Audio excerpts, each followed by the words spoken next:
Day one of Roland Garros is in the books, and we're talking about that guy again. He's not playing, but he was there. There was a massive ceremony. It is, of course, the king of clay, the king of Roland Garros, Rafael Nadal.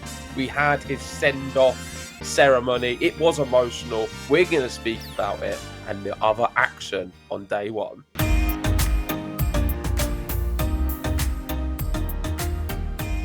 Goodbye, Rafael Nadal. He finally gets the send-off that he deserves. And it was an emotional one. I thought it was the perfect send-off, really. This is the one I hoped he would get. And it had everything. It had all of the crowd with Rafa signs, and they were arranged in a nice, like, Rafa spelt in the crowd. We had the big four. We had, like, everybody, it seemed, that he would have wanted to be there was there, and Rafa's tears were flowing. A lot of other players in the crowd. So Alcaraz tried to just get in the crowd as well. He was wearing his Rafa top as well. It was brilliant. I loved it, and I loved the fact right at the end it was sort of the perfect ending to the whole thing. He just lifted his son down and walked off. I mean, it choked me up a little bit at the end seeing that. Yeah, I mean, firstly, I want to say happy Grand Slam day to everyone. It is the first day of a Grand Slam, meaning we have more matches than time. So much going on. There's still a match going on right now as we speak. I believe Shelton, Sonego's going to 5. So we'll keep you updated as and when that one finishes.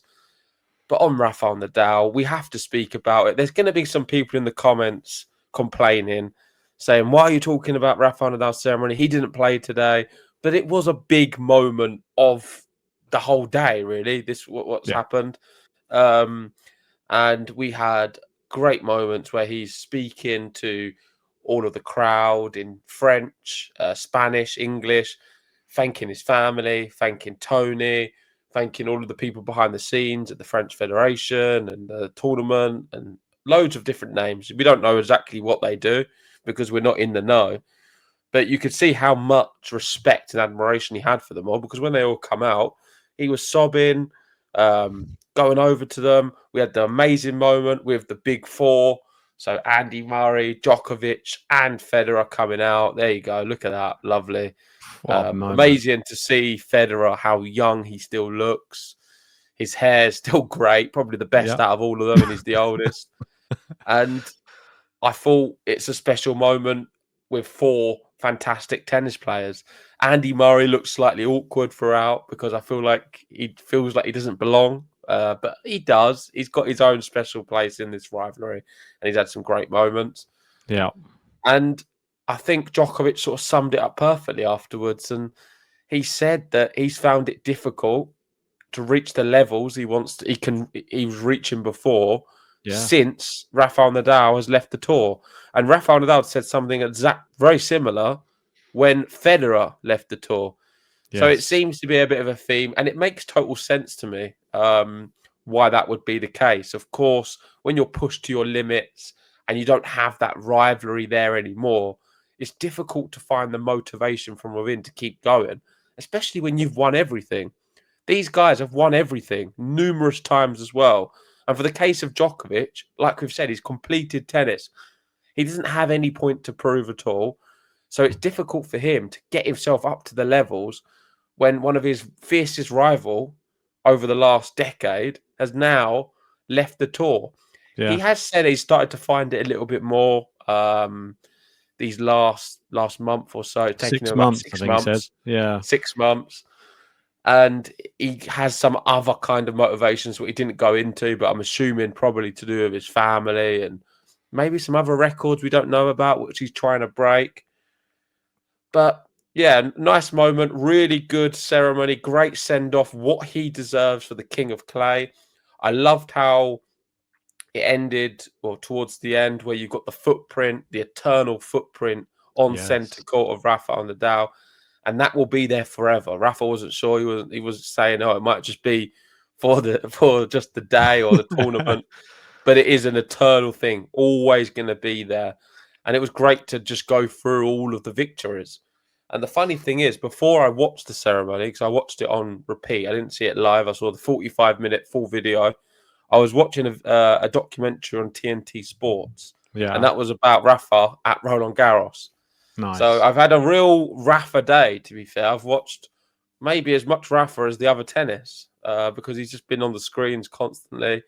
Yeah. And it is emotional. It really is, because he is my love in tennis, the guy who really got me motivated to love this sport and to give me so many life lessons off the court and off away from tennis, just in life. So to see him there and go through all of them achievements of his, I mean, 14 Roland Garros titles is insane. Nobody's ever going to get close to that, I believe. And just magical, really, the way he carried himself. And he said he doesn't want to be remembered for just being a good tennis player. The numbers will tell you he's a good tennis player. Everyone can see that just from looking at what he's done. He wants to be remembered as a good guy. And I think I know he can definitely be remembered as that. Difficult to dispute. Oh, really difficult. You see, that's the one thing that we love about Rafa as well, is he wears his heart on his sleeve. And I think that was like the beautiful thing about his relationship with Roger, because they both are similar in that respect. They wear their heart on their sleeve. They built that friendship. And I thought it was beautiful, the thing that he said about all of his rivals as well. He said, despite the fact that we've had these like really intense rivalries, really, he said it's more about like now, after tennis finishes, the fact that we can now be friends. And it was, it was like, made it like, you see, everybody was emotional in the crowd, because to see all of them together again, but now like all there, all fathers, and like a completely different look to what you would have seen like 10 years ago, 15 years ago, when they were all just battling it out. Some of them, there's a little bit, couldn't really even be in the same room as each other, I'm sure, some of them, because they were so fierce in their rivalry. But yeah, just to see them all there, it's just so nice to see. And the thing you were talking about with, obviously, going off the tour and Djokovic saying how it was affecting him, it reminded me of the McEnroe documentary, Yeah, didn't it? yeah, Like with Bjorn Borg, when Bjorn Borg yeah. just packed it in. He was like, Exactly no, what I was thinking as well. I've got no, I don't know where I'm going now. What direction? I've got no rival anymore. But fair play to Djokovic, like you say, he's had to find something to play for now. And I think you're right. I think it is the family, because when he won that number 100 the other day, he had his kids on the court with him, and he was making it more about of a family thing rather than it being about him anymore. And I think that is what we're seeing with these players at the tail end of their career. They're such legends. They've got nothing left to prove, but they just want to be remembered for being a nice guy and being somebody who gave back. And that's what Rafa said. He wants to be giving back to tennis now, more so now he's finished the sport. So going to be interesting to see where he goes from here. Yeah, and like he said, it's just a game. Yeah. He reminded everyone, at the end of the day, there's more to life than just the sport of tennis. As much as Yeah. you're in a bubble sometimes, he was a fantastic tennis player, but there's more to just playing tennis. And I thought that resonated with a lot of people in the crowd, and of course, other players too. Great to see Alcaraz and Iga in the crowd, Yeah. the reigning champions of last year, two young players who look up to Rafa a lot. They Yes. love Roland Garros. And if you asked them, I'm sure their motivation to do what they do at Roland Garros probably would have been seeing all the victories of this guy here, Rafael Nadal. I Yes. thought it was a very well orchestrated ceremony. I loved all the videos and the way they fought it out with the music. Exactly what he deserved, let's be honest, Yeah. because he went off last year not in the best of ways, I thought. So nice to see the recognition being given to a legend and an icon. And he got a nice trophy too, saying legend with all of the different years. A funny moment from it, I don't know if you noticed, but when he was reading off his scripts, All right. he got to the last script. I've not seen any tweets, but this is what I looked like happened in real time. Correct me if I'm wrong. And when he got to the one about his wife, Mary, he couldn't find it. So he was looking around and he had to make a joke about saying, "Oh, don't worry, I'll be able to just say it anyway." And then he was looking around, then he couldn't, then he was like, he did stop, then eventually he found it. So he was like, "Oh, don't worry, I don't need help." Then he found it, but it made I don't know. I thought it was quite comical. I think that's what was going on. Maybe I'm completely wrong because it was in Spanish. But yeah, lovely, lovely moment from a legend of the sport.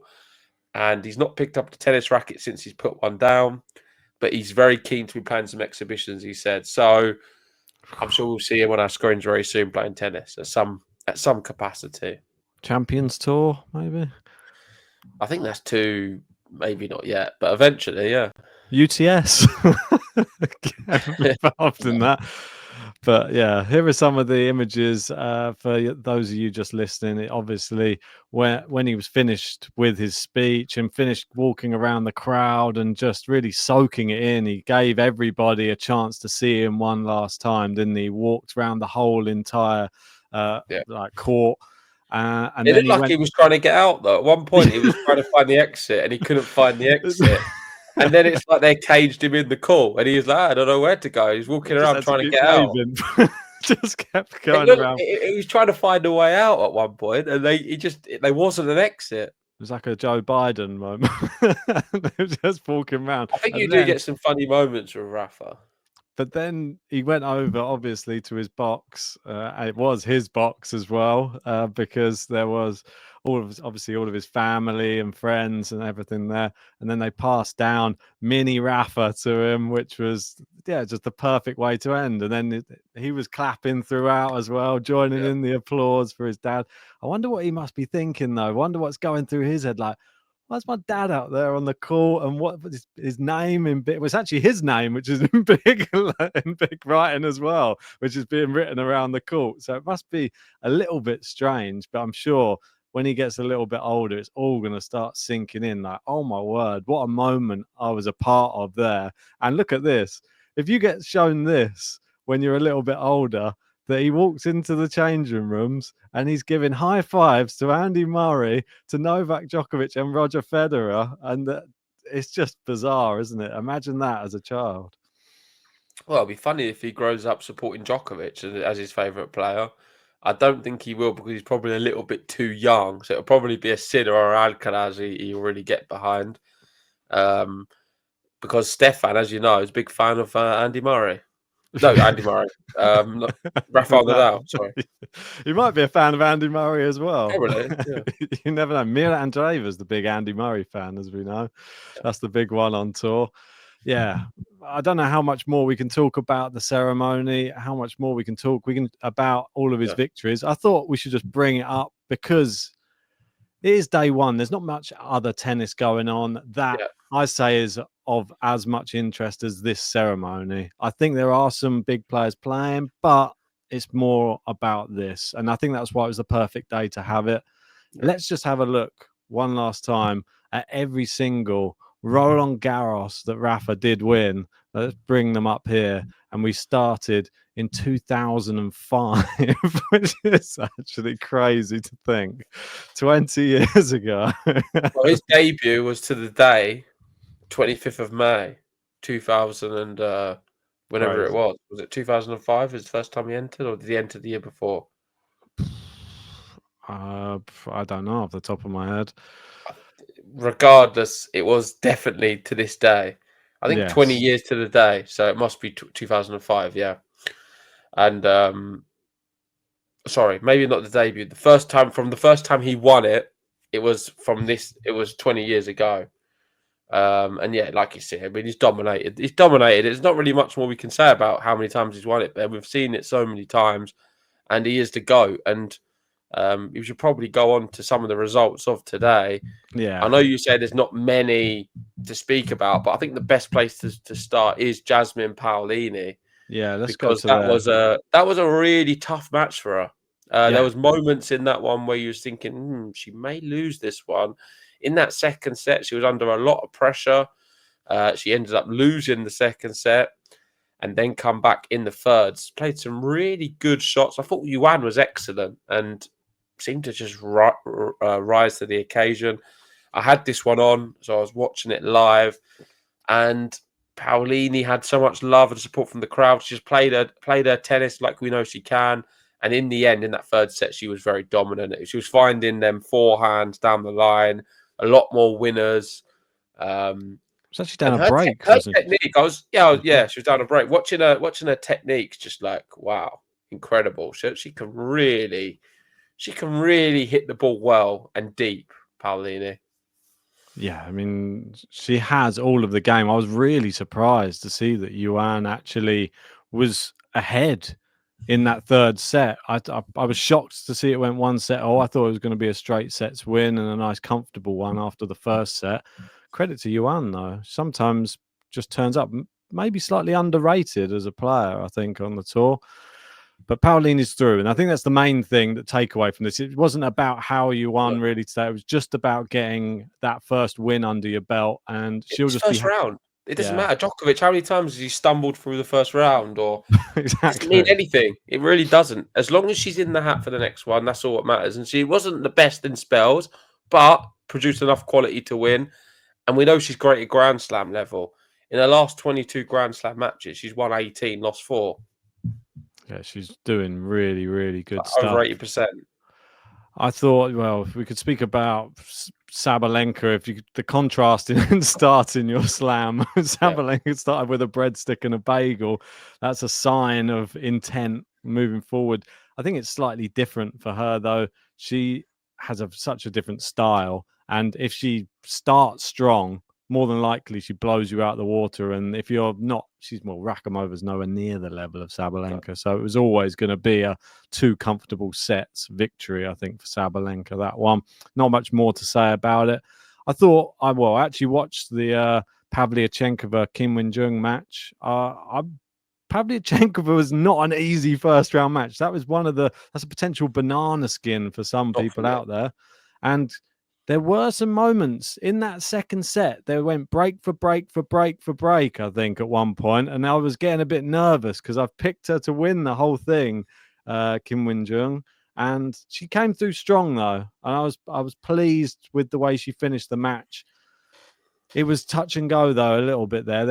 I think it was 3 breaks of serve 5 breaks of serve in a row, but she broke Pavlyuchenkova 3 of them. So it was like, whoa, a little bit dodgy. But we're not going to see players at their best sometimes, especially early doors. The main thing is the fact that she beat her, and it was relatively comfortable. She always had her arms level. Pavlyuchenkova didn't serve well at all. She's a bit like Kvitova. They're on their way out. We're not going to see more big performances from these two, and it was evident in the way Kvitova performed, really, especially in that second set. She got bageled, I think. Yes. I switched it off after that. Because I just knew it was done. Iala, disappointing. Well, that is disappointing. I don't know what happened there. She's just. I don't think she's quite ready. I watched a bit of that. Maybe as well. not as good of a player as we thought she was, because she doesn't seem to be able to do it in the big matches right now. On the clay, I don't think she's ready yet. This one, took a set off Iga at Madrid. Yeah, I just think that's a different style of clay. This one, she just looked like she was getting pushed around the court. And when she was out of position and in wide angles, she just couldn't get the ball back over the net. Looked like she didn't have enough power or something. But Arango's through. The big start to the day, which I was shocked by, I'm surely everybody was Peyton Stearns. Did so well in Rome, got bageled in the first set here and went out in straight sets to Eva Lees, who we know is good, but I'd never expected her to win that comfortably. Was that who I said in the draw previews is dangerous in Grand Slams? Yes. I did say it. It was in my head. Didn't she get 4th round at Australian Open or something like that? We know she can do it. She's a good player. She is very someone good. Who's dangerous. And Peyton Stearns is a better player who's in great form, who would expect to have won. I had her in the bracket advancing. But in hindsight, not that surprised. Terrible performance, though. Eva Lees is good. She didn't turn up, and Lees was good. Watch out for Eva Lees, because I think she could be a future star and one who can cause some damage. Moving on to the men, we'll come back to the women in a second, because I know you want to speak about Kostyuk.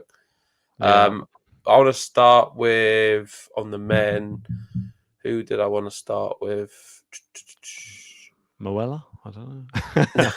Did quite well against Tommy Paul, took the first set, and then... I guess that one, because that was what we was laughing about, wasn't it? Because Molla did take the first set, and then Tommy Paul come into his own. we had a lot of the favourites winning. It was pretty much business as usual on the men's. I'm just having a look here to see what the biggest upset was. The biggest upset was actually Buster, according to the bookies, but I don't think that is. I don't personally think that is a big upset. It seemed like a lot of the favourites won. Marazan looked very good from what I've seen. Yep. Thomas Mahatch, he lost. I guess that is probably one of the biggest one, but he pulled out and retired. And it's back to what I was saying. I was saying it to my dad. My dad at the start of the year, he put him in the top 10, Thomas Mahatch, because I think he got, I don't know, wrapped up into a few good performances from him. And we know he can produce some great performances. And I can understand why you'd think he's a top 10 player. The problem is with him is physically, his body doesn't allow him to do what he wants to do. He's only 24 years of age. But for someone who's 24 who's having these physical problems, it just signals to the fact that he's never going to make it as a top player. And what I mean by a top player, of course, he is a top player. He's a professional tennis player who's competing in Grand Slams. But someone who can go on and win Masters and Grand Slams, not going to do it because physically his body doesn't do it. How many times have you seen this guy retire in the last few years? Seems to be quite often. Well, he pulls out tournaments, pulls out here, pulls out there, retires. Great player when he's fit, but he's not fit enough. And it's sad for him because I just don't think he's going to win big events because of it. Yeah, it was a bit touch and go coming in. He was injured against Cam Norrie in Geneva, pulled out of that match, 1-set-all. And it looks like he's just not recovered. So he's had to pull out of this one as well against Conton Alice. It's a shame because he is a good player. But like you said, what more can you say? He needs to really strengthen his body. He needs to go down the Yannick Sinner route maybe and become, instead of this person who is always not looking a bit frail on court, he needs to start looking stronger, looking like you can push your body to the limit. His one looks like when he reaches the limit, it breaks.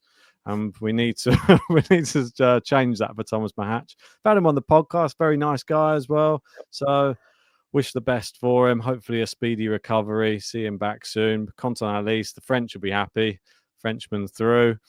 Any other French players go through today? Let's have a quick look. I want to speak about the two matches happening right now. They're both in the fifth set. So Shelton Sonego, as we're speaking, that's in the fifth. And Jacket Borges in the fifth. Borges started really slow, but I reckon he's going to win this fifth one. He's looking good.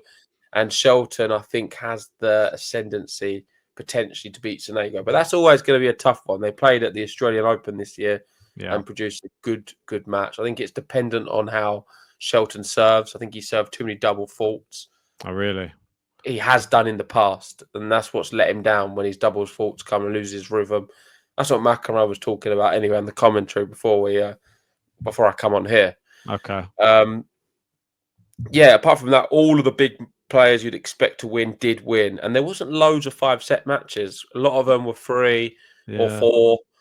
We had Kopriva winning 5, and Galan, probably one of the matches of the day, because Galan versus Royer, I saw just the last little bit of it, like the match point and stuff. It's a really good match. Galan was very emotional, and rightly so, because it was a big moment for him. But I thought that would have been a good match. I've not seen it in its entirety because obviously it was a 5-set match. 4 hours 30. Yeah, it was a long one, very competitive, and you could see even the closing moments of it, how much it meant to both of them. Royer gave it a great effort.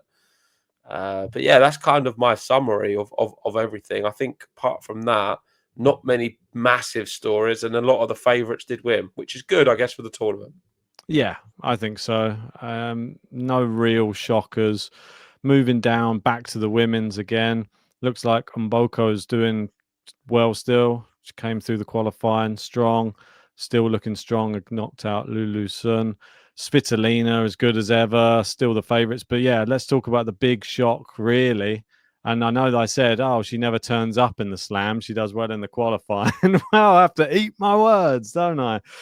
Sarah Bailek, who I normally put far in Grand Slams, I finally put her out first round. And what'd she do? She knocks out Marta Kostyuk. 6-3, 6-1 as well. It wasn't even close. It was similar to the Eva Lease versus Peyton Stearns. And Kostyuk just didn't look on her game at all today.